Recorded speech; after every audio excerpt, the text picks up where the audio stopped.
Good morning, everybody. Welcome to this week's long-form episode on Mining Stock Daily. I'm your host, Trevor Hall, here to wrap up the last day of trading for the week and get you into the weekend. And really happy for the first time welcoming in prolific private investor, Mr. Michael Gentile. First time on Mining Stock Daily. That's really hard to believe, but we have a tremendous conversation on the lessons learned and how he became such prolific capital allocator in the junior resource sector, and really what it takes for in his checklist of things to make his portfolio and why he makes such big investments into companies. So great conversation with Michael. We really open up the playbook here for everybody to listen to. A tremendous amount of value in the conversation. Special thank you to Integra Resources, Vizsla Silver, Revival Gold, and Equinox Gold for their continued support of Mining Stock Daily.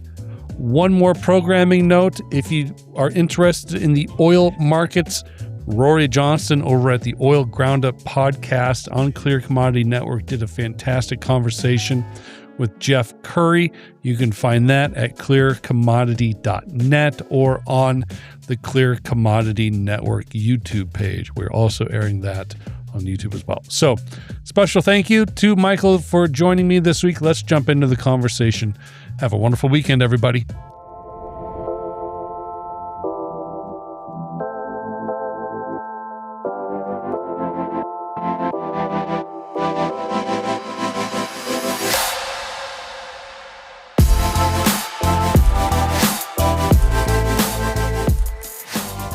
There are very few prolific investors in the natural resources and junior mining space that have not been on this podcast. However, there is one, and we're changing that today.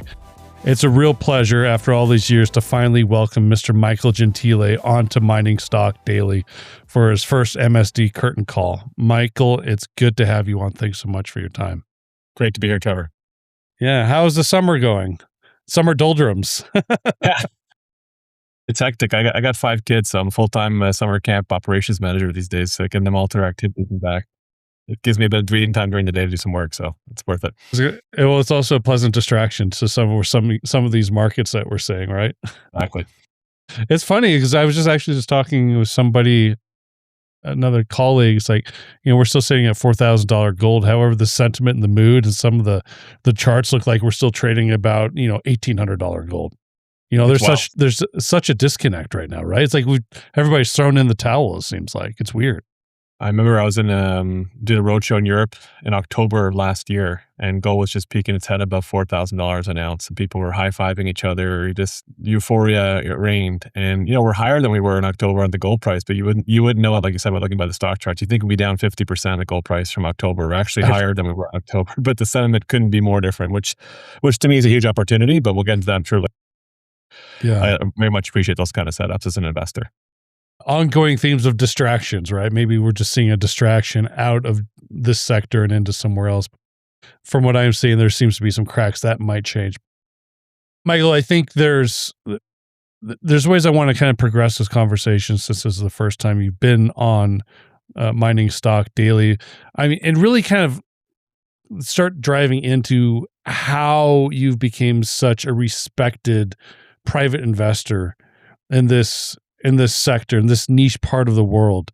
People know you today as an active mining investor, director, strategic shareholder, but very few really know how you got your start, how you cut your teeth.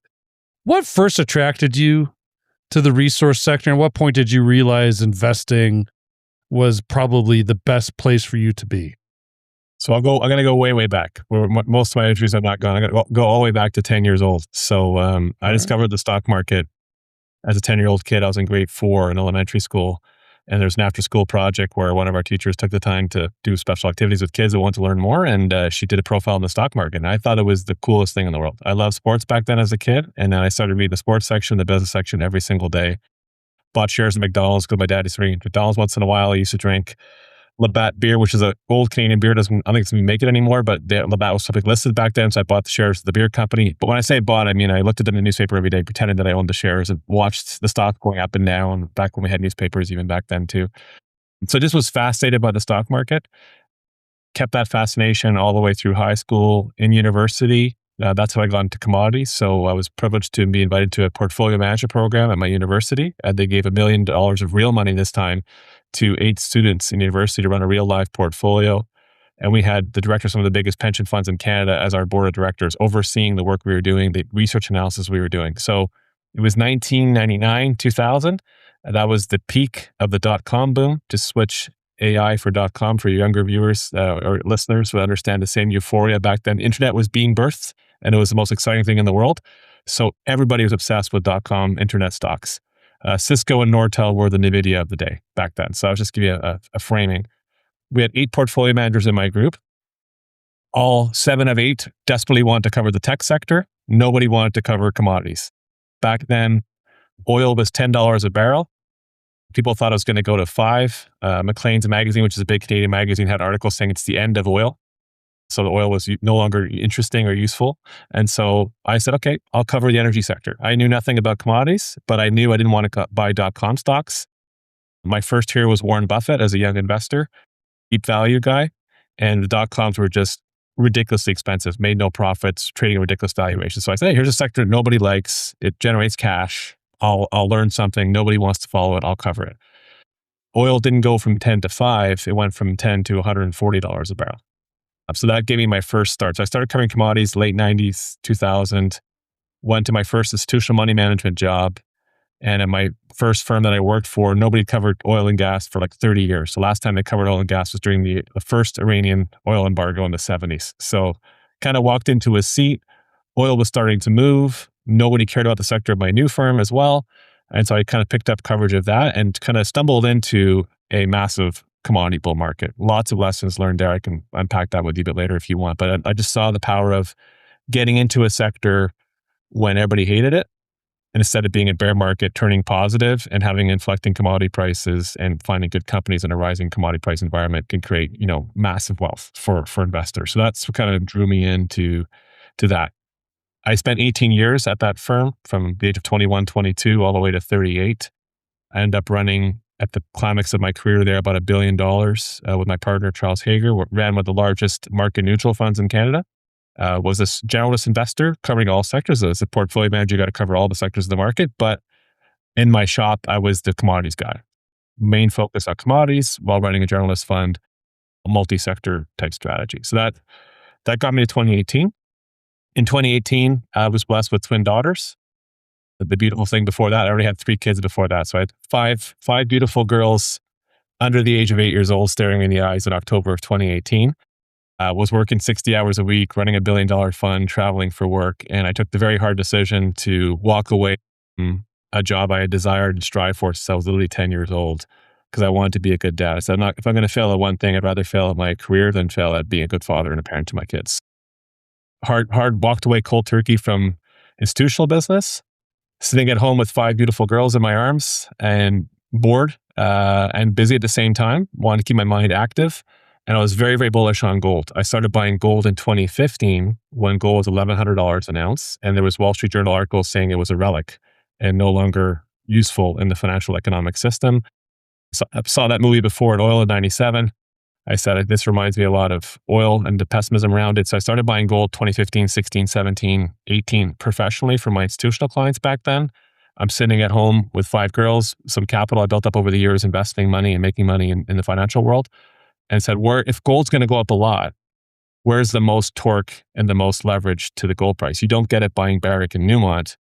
You get it buying microcap junior exploration stocks, which I had never done professionally. I'd always invested in producers or near producing assets. I said, I'm really bullish on gold. I think gold's going to go up a lot. We can unpack why I thought that and still do today.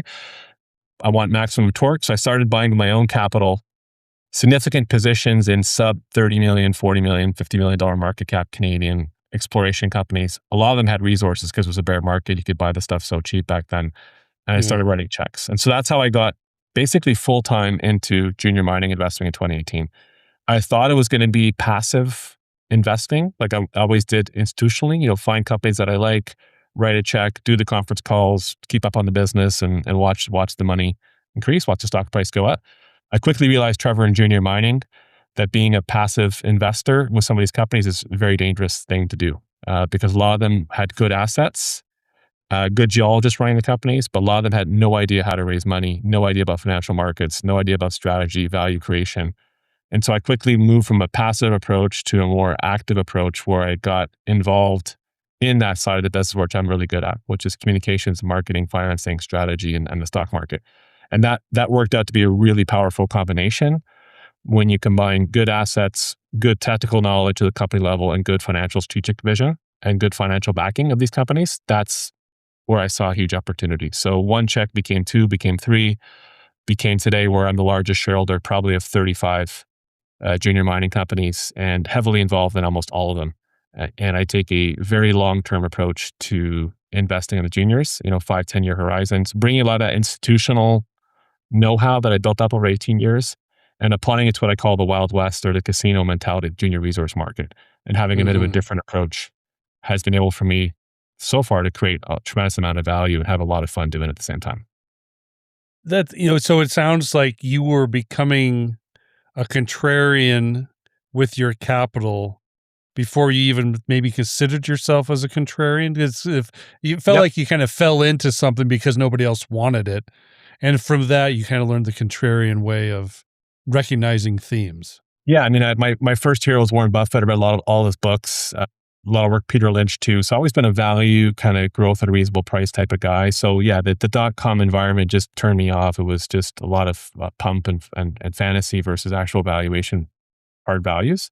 And so yeah, it was already had a bit of a contrarian streak, I guess.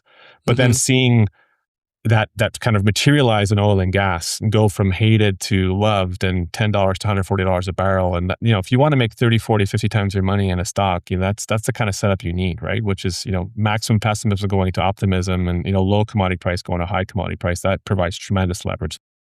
I was already hooked in the stock market at 10 years old when I saw commodity cycles and how to time them properly and deploy capital at the right times. That made me a commodity guy for life.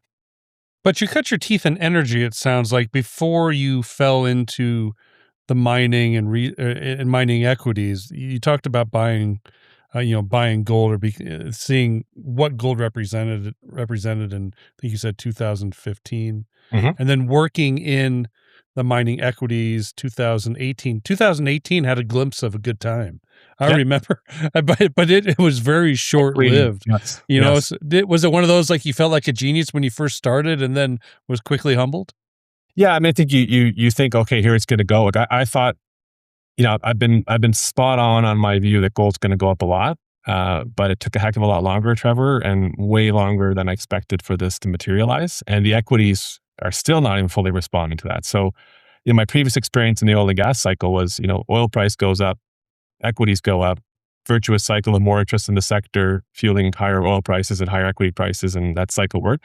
The gold cycle has not been like that at all. You're right. We had a fleeting pop in 2018, a fleeting bit of a longer pop, but still pretty short during COVID in 2020.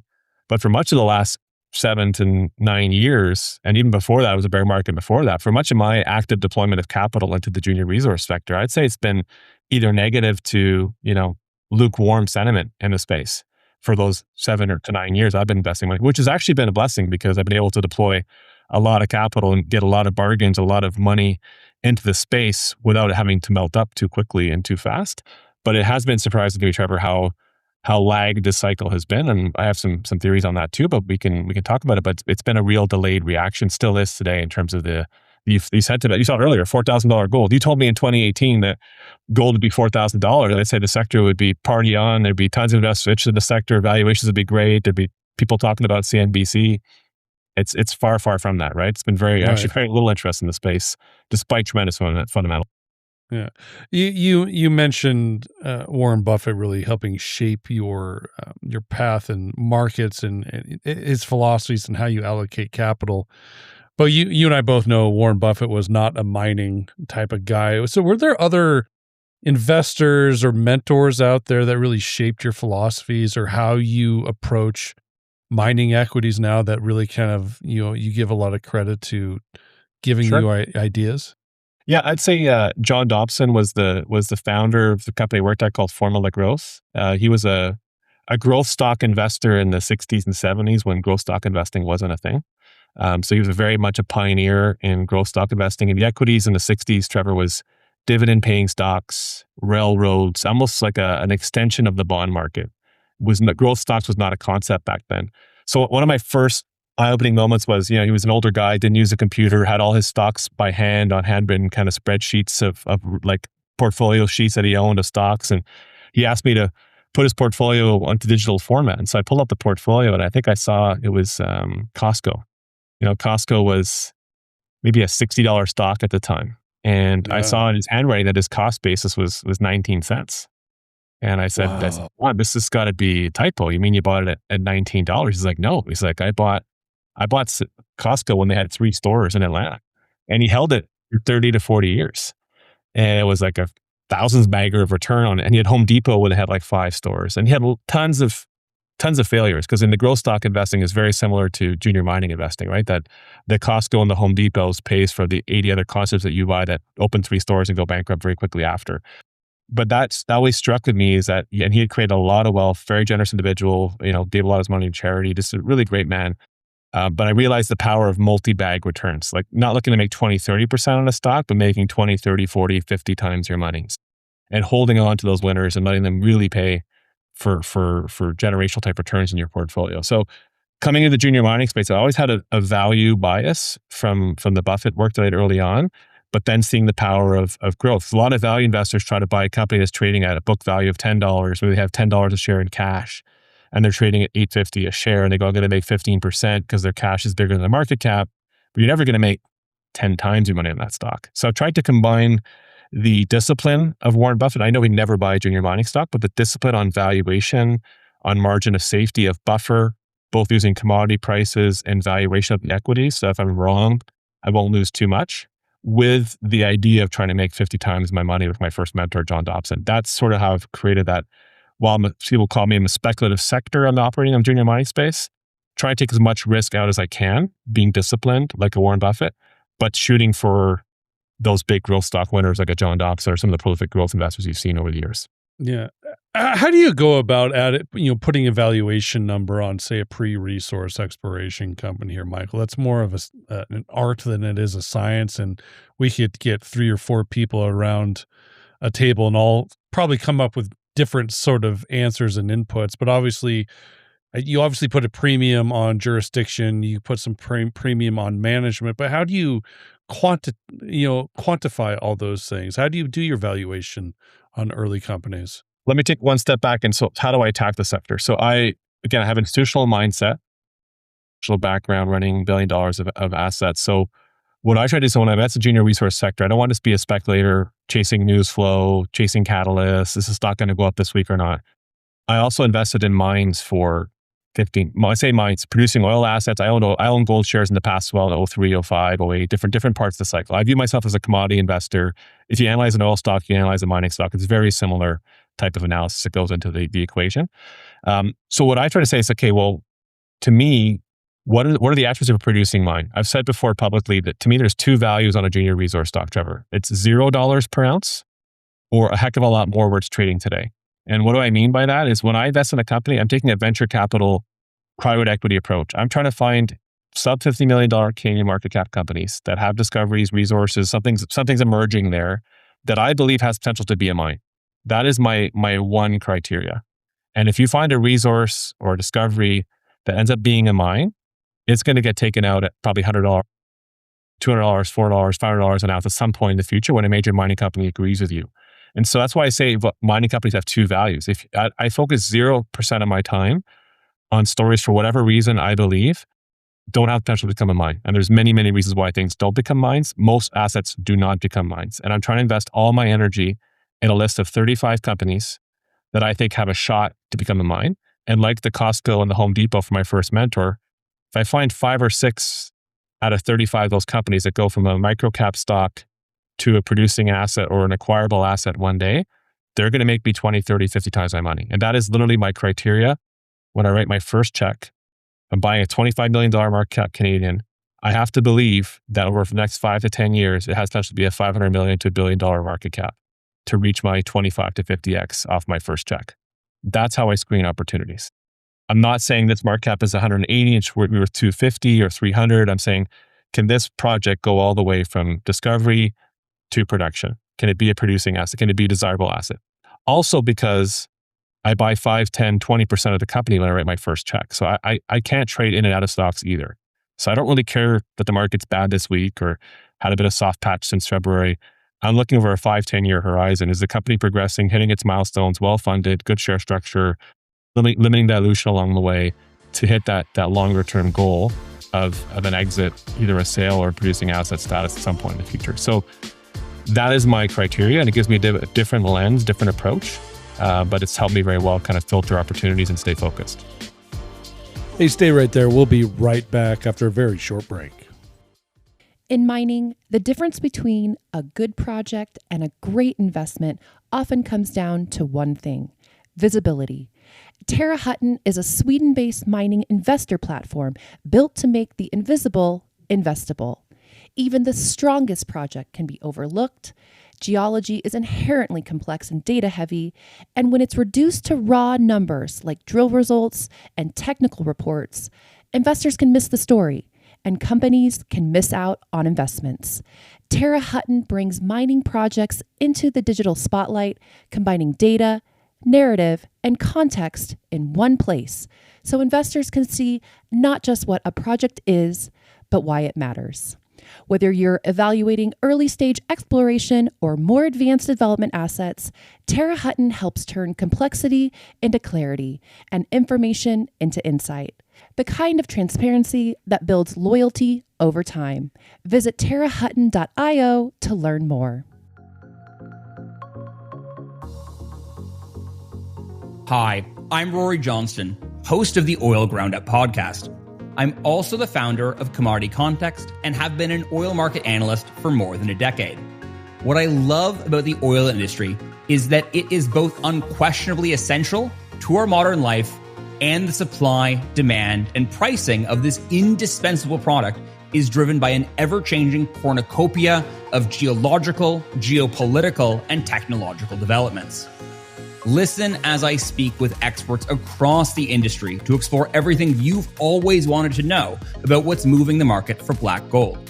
Find the Oil Groundup podcast on Apple Podcasts, Spotify, and at clearcommodity.net.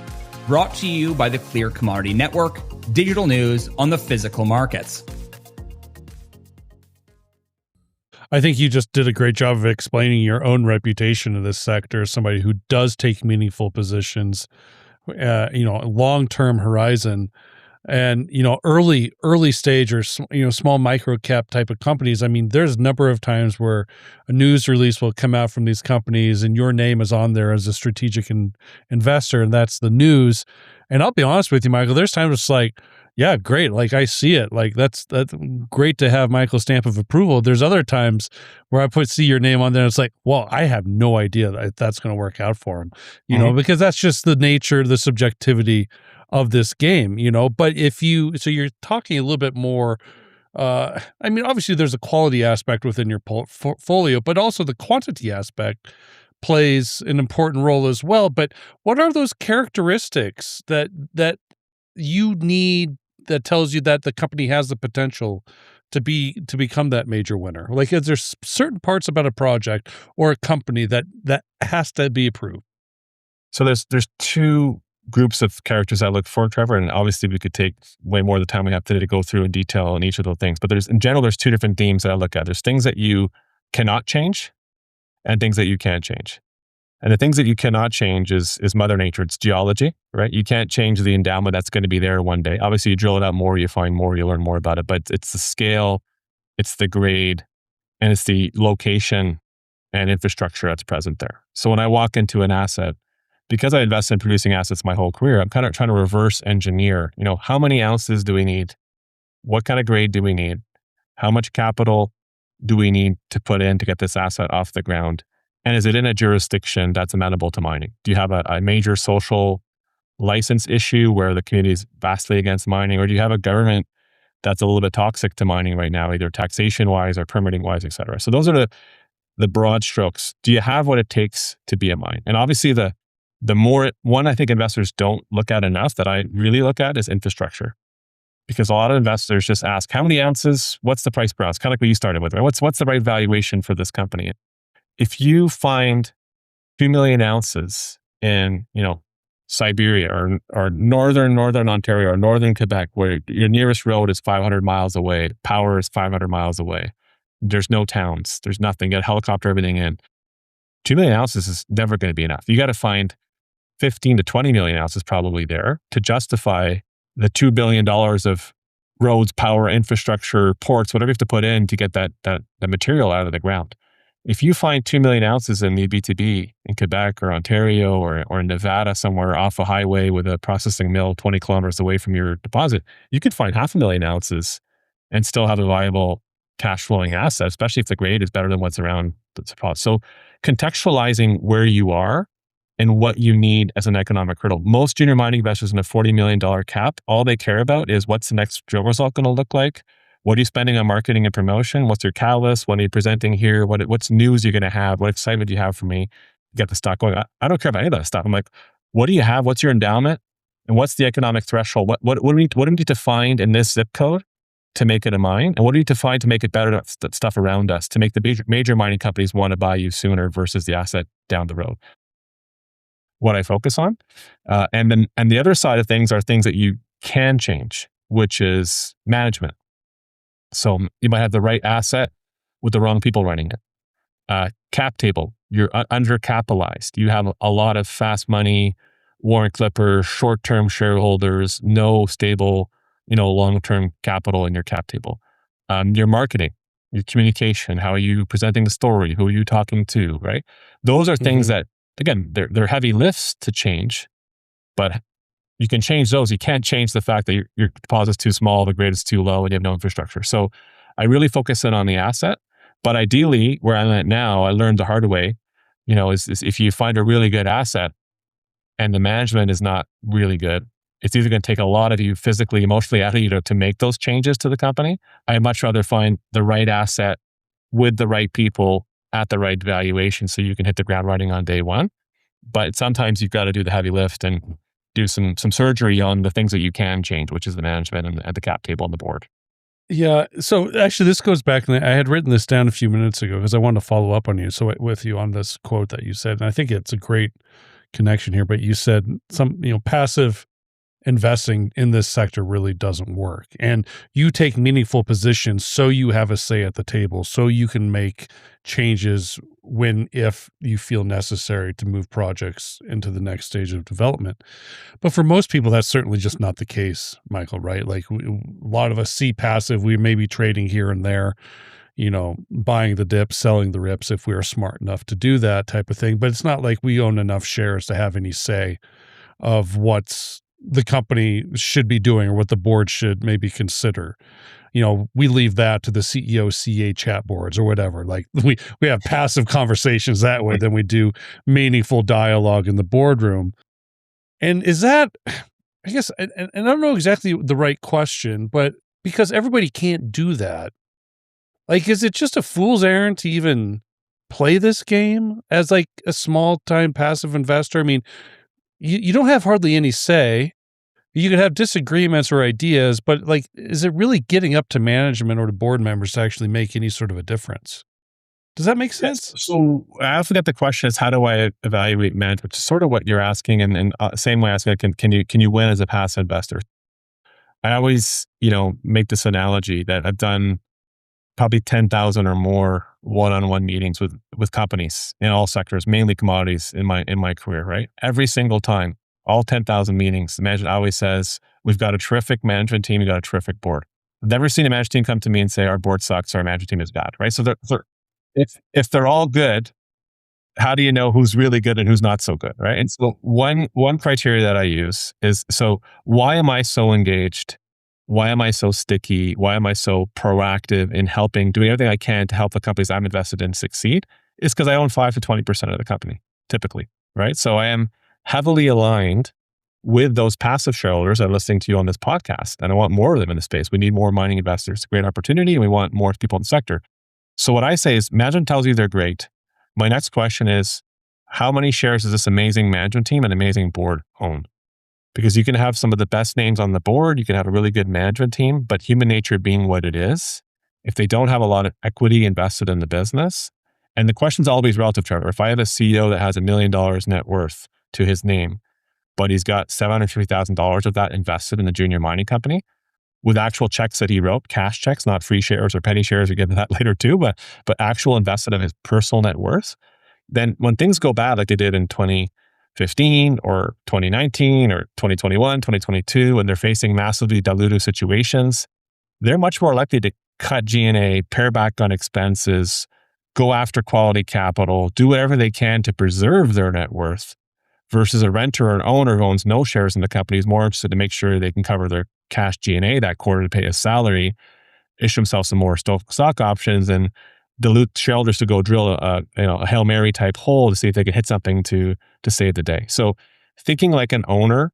versus a renter has a huge impact on success. And when I see a board and management team that owns a lot of stock in the company, that's equivalent to having an activist investor at the table in those discussions, because they're going to think about investors, shareholding return first, because they are big shareholders first. So that is, really, really important.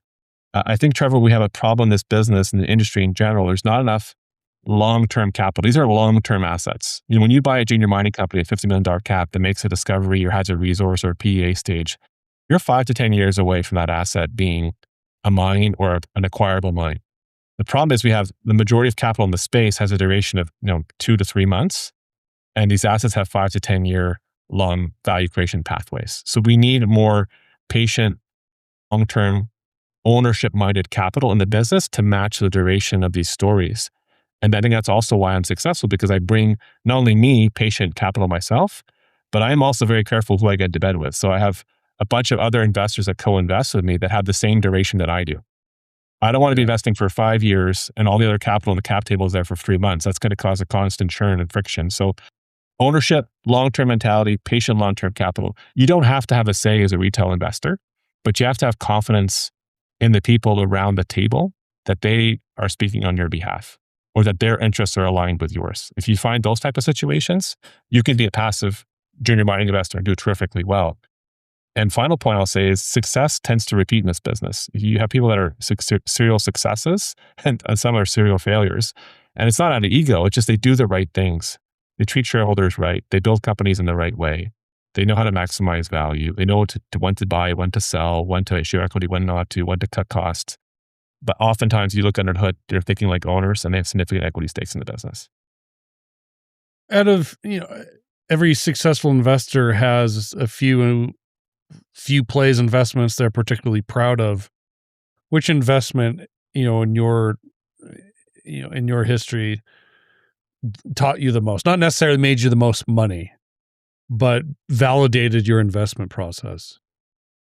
Great question. I would say what's really fun for me right now, Trevor, is when I started this, I told everybody, I'm in for 5 to 10 years. And so what's happening now is that some of my investments I made in late 2018, 2019, 2020 are now crossing 6, 7-year-old, 8-year-old status. They're no longer newborns, they're toddlers, they're preteens, they're getting older, right? So they're growing up. And what's nice is that they're showing themselves that my process is working well. I have a lot of mistakes we can talk about too, and that's part of the process. In a venture capital model, you're going to obviously have a lot of mistakes. One I'm most proud of would be Northern Superior. It's a company that we sold last year to IM Gold for $375 million US. I got involved in that company when it was a $5 million market cap, right? Came in, bought 20% of the company, joined the board. Classic setup, like I said earlier. Company had a terrific CEO who was a grassroots quaternary geologist, prospector type guy who had blocked and tackled a bunch of really exciting land in Quebec and Northern Ontario. Really good footprint. Today the Quebec assets that he put together have more than 12 to 15 million ounces of gold endowment on them. So he had a really good nose for the net, but was a geologist who had very limited knowledge of capital markets, limited ability to raise money. And so the company is a classic junior, raise $500,000 to $1 million to flow through, drill it, go back to investors with no cash in the balance sheet, another punitive dilutive raise. So it kind of came in, took a fresh look at the assets. We saw a huge opportunity in Quebec and Ontario. We pursued a consolidation strategy. So we consolidated 7 junior mining companies down to 2 in the Chapé-Chibougamau district. We put together synergies. We had a bunch of assets that were just purely owned by a bunch of junior mining companies. We knew there was a major next door called IAMGold that had the Nelligan deposit. So from the very early on, kind of came in with a plan, fixed the marketing, fixed the cap table, fixed the financing, fixed the board, and allowed these really high quality early stage assets in Quebec and Ontario through M&A and also just properly financing them, getting them to a place where IAMGold was ready to buy the company for $375 million. A lot of effort went into that. A lot of thought went into that. But that's the kind of thoughtful work that I want to do in the space, right? Come in with a plan, come in with the capital. And also we've raised money 5 to 7 times over those 8-year period with no help of the street till the very, very end, all, dialing for dollars. But the shareholders that I brought in 2020, 21, 22, all still own the stock on the takeout in 2026 because it was patient, sticky, long-term capital when there was no money available for juniors. And we didn't dilute ourselves with bad shareholders. So that's one I'm particularly proud of. I had the fortune to have had 4 or 5 takeouts in the last 3-4 years. So if my process is working, Trevor, 35 companies, I'd hope for like a takeout a year. As each wine is maturing and vintage is coming into 5, 6, 7-year territory, I want more and more assets maturing into a place where there's a major mining company that says, okay, I agree with you. That's an asset that should be built. And so that's also proof of concept that model is working. And I also expect to have 2 or 3 blowups per year, stocks that just implode because the resource never gets to the size it's supposed to get to. The economic study doesn't deliver what you expect. Foreign jurisdiction government, clamps down on mining or puts a crazy tax or expropriation tax on assets. That's going to happen. That's why I have to have 35 companies in my portfolio because, like I said earlier, with that growth stock example, the 2 or 3 northern superiors will pay for a lot of mistakes. And if you're going to buy 35 juniors, think you're going to pick 35 mines, you're smoking something really good because there's no way that's going to happen. The average number is 1 in 500, 1 in 1,000 of a mining project actually becomes a mine. So if I can find 5 out of 35, that's a really good batting average versus the norm, and you should be rewarded with some exceptional returns in that case. Do you consider some of those implosions as mistakes? Or maybe what's been a story that has become a mistake, but yet a lesson learned? That's really sometimes there are mistakes, sometimes there are regrets. I'll give a few examples. One of my good buddies who invests in a lot of my deals told me, Mike, you're like a fine wine. And it's true. Every year you get better at what you do. I'm a way better junior mining investor today in 2026 than I was when I started when I was 10 years old or when I started doing this full time in 2018. And I think as an investor, losing money is actually the most educational and best opportunity to improve yourself as an investor. I've learned way more in my career from losing money than I have from making money. And so what you have to do as an investor when you lose money is ask yourself, what mistakes did I make and how do I not repeat those in the future?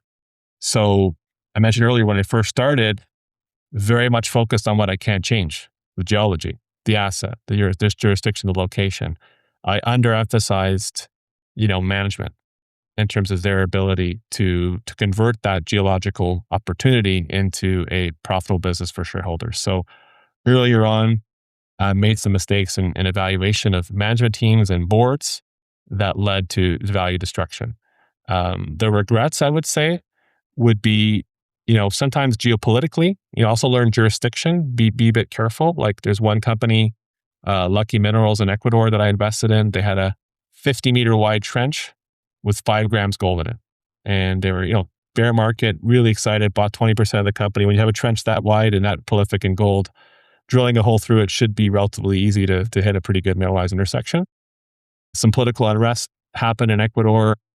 It took them longer to get the permits because the government was a bit in flux right there. During that 1-year period, they basically ran out of money and they desperately tried to squeeze in a couple of holes that had only a few dollars left in the bank. They drilled a hole, they drilled in the wrong direction, they clipped the mineralization, and then the company ran out of money and went bankrupt, basically, in the bear market, 2022, 2023 timeframe. So that's kind of unfinished business, where you're like, I wish that deposit. Other times, you drill and, you thought you had a good discovery and the follow-up holes just don't deliver. And so you think you have something there and geologically doesn't deliver. So those are my favorite failures. If you just drill and it's not there, I can accept that. Making a mistake on management, something I want to avoid doing in the future, and I will do less and less in the future. Unfinished business, those are the harder ones to really to suffer losses in, because you didn't lose because it wasn't there. You didn't lose because management messed it up. You lost because some external factor caused the asset to be lost or never be fully uncovered. Right.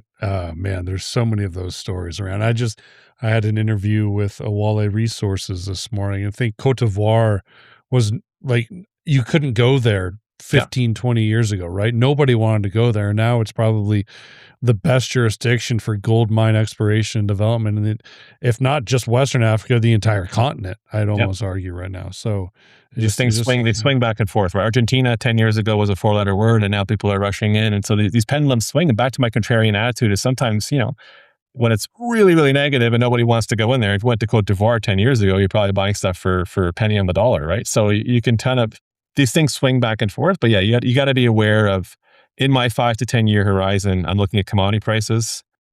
Do I think that gold or oil or copper, whatever I'm buying, is going to be higher 5, 10 years from now? So I also learned the hard way, when the commodity is going down, you can be the best stock picker in the world. You're still going to lose money. You just lose less than the guy next to you.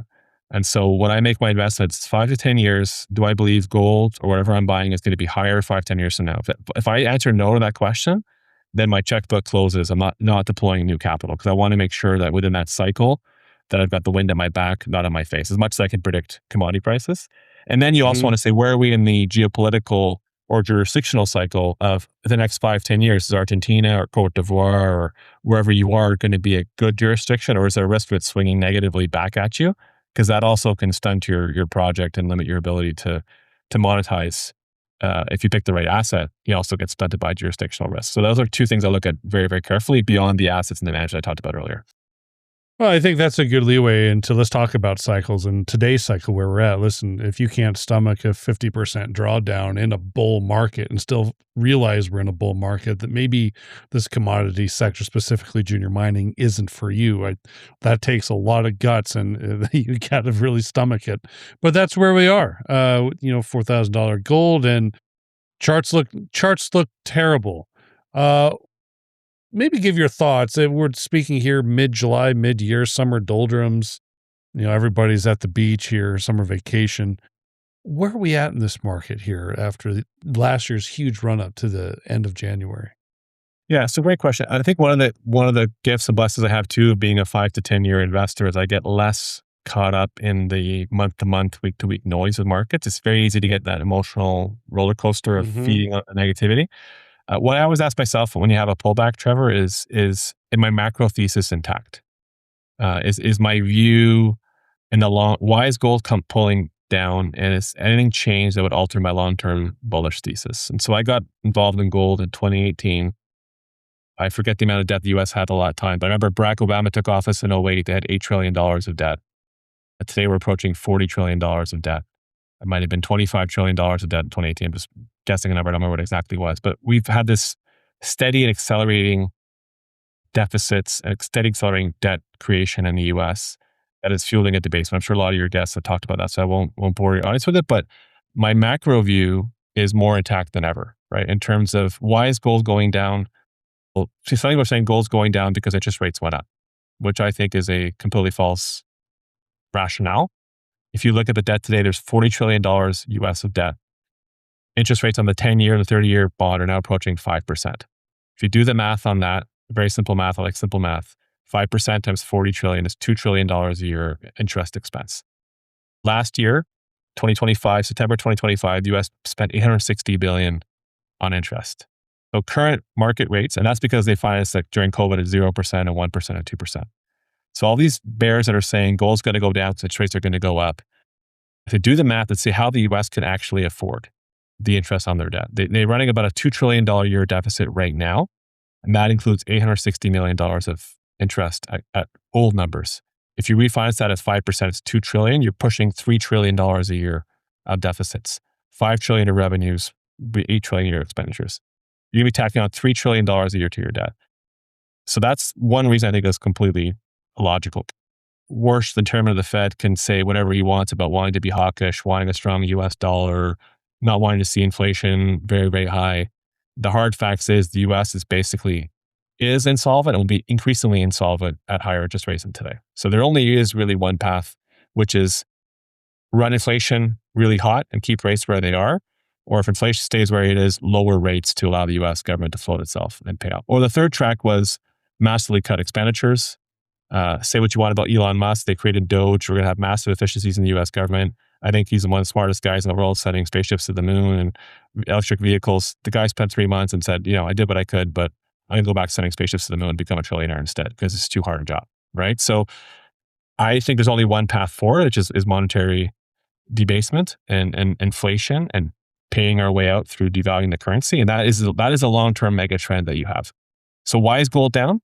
False reasons of interest rates. Sentiment in gold is like 0%. I think right now, like in the Huey bullish sentiment is 0. There's like minus 20% on the physical gold. So you're at this point of maximum negativity and gold is still above $4,000 an ounce. And so who's selling gold? You saw as soon as the conflict flung up, a lot of these countries in the Middle East and were affected by the conflict. In a liquidity crisis, you sell what you can, not what you want to sell.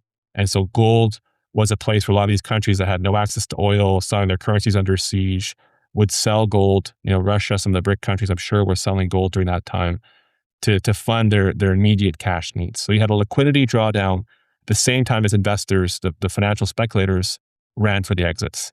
Both those things to me are temporary. And you saw China last month bought 15 tons of gold in June, the biggest purchase in China the last 3 years in central bank purchase from their government. So the Chinese, the long-term central bank buying is not stopping. So macro thesis intact. Short-term noise, which I think will reassert itself. And I don't see any reason derailing that gold piece in the long term. So to me, when you have a pullback like that with your bull thesis intact, it's an incredible buying opportunity because you're getting these stocks that were already cheap at even lower valuations they should be trading. I tend to agree with you. I deployed some capital a couple of weeks ago. I think it was pretty good timing. We'll see. Haven't been proven right. In your mind, Michael, where do you think the best risk-adjusted opportunities are in this sector if we're sticking with, specifically gold equities? So the mid-tier producers have had a big pullback. I think there's some good value there because the industry is still operating at record margins. Like if you look during the last rally we had during COVID, Trevor, there was $2,000 kind of was the top. The average gold producer had maybe $1,600 all-in cost at the time. They had like $400 margins. If you look at today, $4,000 gold, maybe they have $2,000 all-in costs for the mid-tier producers, and they have $2,000 margins. So the margins are literally 5 times higher than where the margins were in 2020. And if you look at those stock charts you mentioned earlier, Trevor, a lot of those stocks are trading pretty close to their 2020 levels or marginally above those levels. Yet any business where your margins go up 5 times, you should be massively higher value than where they are today. So there's interesting opportunity in the smaller, mid-tier producer if you believe that gold's staying above $4,000. But the biggest value, which is unbiased, so I'm putting all my capital to work basically these days, is in the junior resource stage stocks. So the stocks that have resources, PEAs, moving towards PFSs. Why do I say that? The last bull market, say 2008, 2012, the average takeout valuation of a junior resource stock was like $50 to $150 an ounce in the ground. And that was based on a $1,500 to $2,000 gold price. You look at today, gold's trading at $4,000. Companies are making $2,000 per ounce margins versus a couple $100 margins in the past. The average junior resource stock in my portfolio today, Trevor, is still trading between $50 to $150 an ounce. How can it be that you're buying companies profitably in the last bull market for $100 an ounce when you had $300 margins, and today you're buying them at the same price when you have $2,000 margins? All that means is that the price that a major mining company can afford to pay is $400, $500, $600 an ounce in a normalized market. If you just do the math, pay $600 an ounce, have $2,000 margins, but capital, allocate some capital per ounce for the infrastructure you need to buy, you still have a very, very healthy IRR. So the ability of the major mining companies to pay multiples of where the stocks are traded today is there. And what's it going to take to re-rate the sector is more belief in the duration of this gold cycle. And as investors believe that $4,000, whatever the floor would be, low threes, mid threes, is the floor for the next leg up in the gold price, and that these gold prices are here to stay, that's going to re-rate the producers, the seniors even more, and they're going to be more comfortable doing M&A. You're already seeing that. G-Min bought G2 Goldfields for $600 US per ounce, and Agnico bought Rupert for $500 US per ounce. I viewed those two deals, Trevor, as two of the most important data points that I've seen the last 7 years of doing this full time, because that math proved out the math I just gave you, that a senior mining company that has synergies, that has existing infrastructure, can afford to pay for certain assets $500 US per ounce, and both those stocks did not go down. The acquiring stocks, when they bought those assets, were flat up, which totally the market said, we agree. Those are not dumb deals. Those are creative deals. Those are smart deals. So, when you could buy stocks for $100 an ounce in the ground today that you eventually think could be sold for 500, that are also adding ounces every single day with the drill bit and expanding the size of the resource, that's incredible leverage to the gold price. So if you're bullish like I am on gold, and you have the stomach, like you mentioned earlier, to handle big drawdowns, I see generational type multiple return on investment opportunities in the junior resource space. But you got to have the stomach, you got to have the patience, you got to have the plan to know you're not in this for next week or next month or next year. You're in this for a long-term value creation story. Let me play devil's advocate just to do that and push back a little bit on the M&A. I mean, obviously we've seen some big deals of explorers, developers being taken out. You mentioned the G Mining and also Rupert Orion Resources, big deals. And you're right, there's synergies, there's infrastructures, there's scale, there's grade, there's blue sky opportunity, all the check boxes that needed to happen. But I think my pushback would come back would maybe from the other side of the table and say the market is still a little bit concerned about repeating the mistakes of 2011 and buying assets just for the sake of buying assets because you have the capital to do so. We're seeing more producers, buy back stock, pay dividends, because that's what the shareholders in the market is expecting. And so maybe M&A is a little bit, a big M&A cycle, specifically in the gold space, will be a lot harder to come by. It will take some time. Like, when will that switch flip where it's like, okay, enough of the stock buybacks, like, let's go. Let's buy more ground. Let's buy more assets to put into our producing portfolio.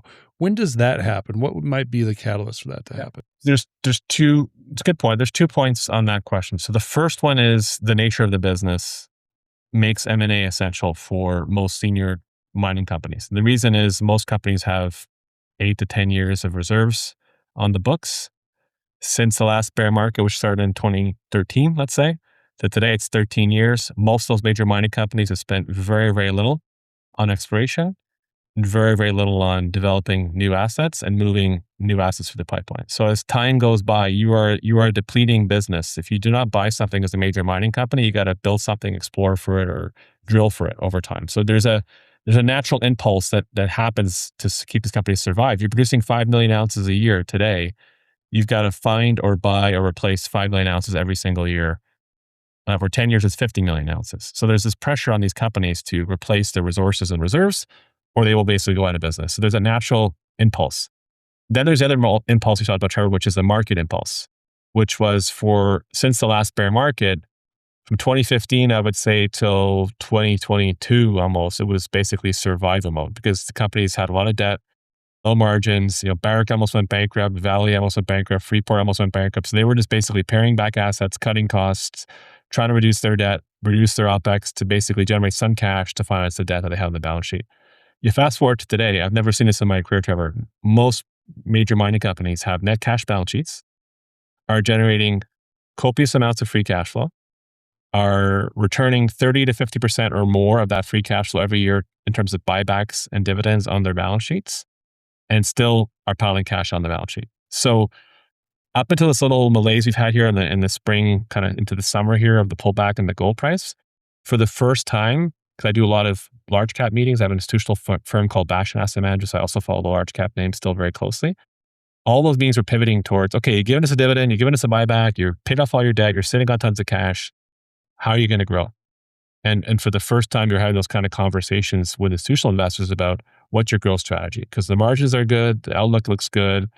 We'd like you to have more production in the future than the same that you have today. And so they were given permission to do deals, which is why the Rupert and the G-Min deals were well received by investors, because, okay, you're doing all those things. You're not being undisciplined. Your balance sheet's clean. You're buying back stock. You're paying dividends. And now you're doing smart, accretive M&A. So I think we're almost there. We basically were there until this pullback. I think as soon as people get comfortable, the gold price is done going sideways, they're pulling back, you'll see that green light again for M&A. And if they don't do it, they're going to have serious resource problems. And if they don't do it in a rising gold price environment where investors want to see growth, they'll probably be penalized by investors as well for not taking advantage of buying these junior resource companies at discounts. One senior mining company CEO told me, he said, look, I run a senior mining company, but the biggest value in the sector is in the juniors right now. And he says, I think I can create a tremendous amount of value by acquiring these assets. Because once all the major mining companies say go, if there's 30 companies trying to buy us at the same time, you're going to see inflation evaluations. If there's only a few doing it, the ones that move earlier will be rewarded, I think, in the cycle. The ones that move last are always the one that price. So we're still very early in this space. Do you think the M&A opportunities here are still underappreciated by investors? Do you think a spark has been lit here? They're appreciated, and it was just starting to get appreciated when Rupert and G-Min takeouts happened, and then there's a bit of cold water got thrown in the sector with the war in Iran. Everybody kind of panicked and pulled out of the sector. But yeah, I think we're still very, very, very early in the sector for me, M&A cycle. Very good. I only have a few more minutes, Michael, and I've got one more question before I kind of want to throw this in with you. I think we're going to have some fun. We're going to do a rapid fire question for you. So very short answers. We're going to have some fun with it. Okay. All right. What's one quality every great mining CEO shares? Communication. What's the biggest red flag you see in junior mining presentations? Cap table. Okay. One commodity you're becoming more interested. Okay. One commodity you're becoming more interested in today, with the exception of gold. I've been trying to get constructive on oil for a long time. So okay. Yeah. And then the wars keep unseating my thesis, but I'm warming up to it. Okay. One of your investing habits that you have changed over the last 5 years. Good question. Doing shorter meetings and relying on experts to follow up. Okay. Your most memorable investing mistake.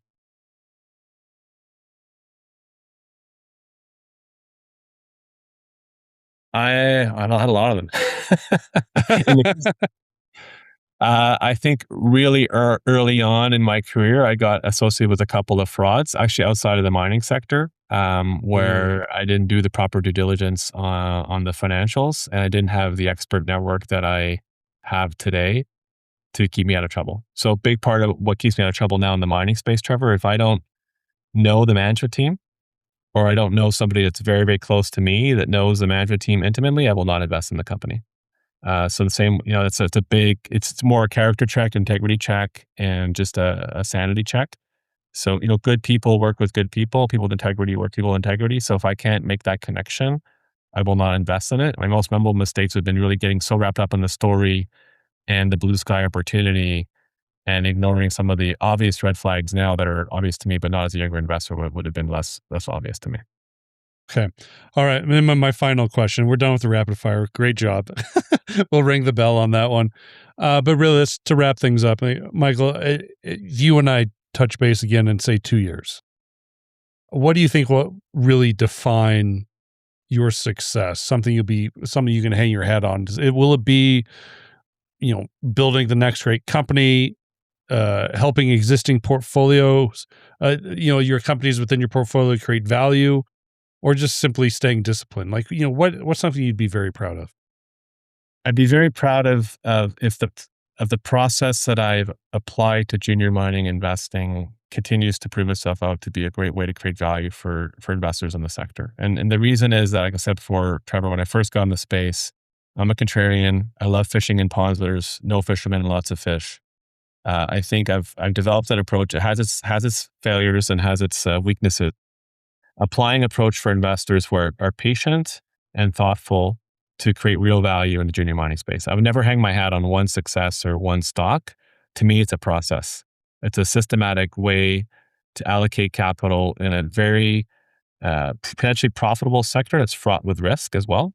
And so it's really being disciplined and proving out a process to create outsized returns in a sector that is very poorly researched, poorly understood, and poorly invested in, quite frankly. Okay, very good. And then on our follow-up episode, we'll record after this. We'll record an episode on how to be fathers to daughters, because I think we all need to. I'm much less accomplished at that as I am at junior high. I'm still learning that one.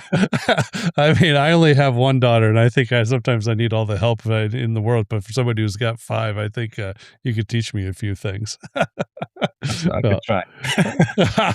All right, Michael, thanks so much for your time. I really appreciate it. This was an incredible hour spent. Lots of value in there. I got a lot of it. Hopefully we can do it again and maybe meet in person next time we find ourselves in the same city.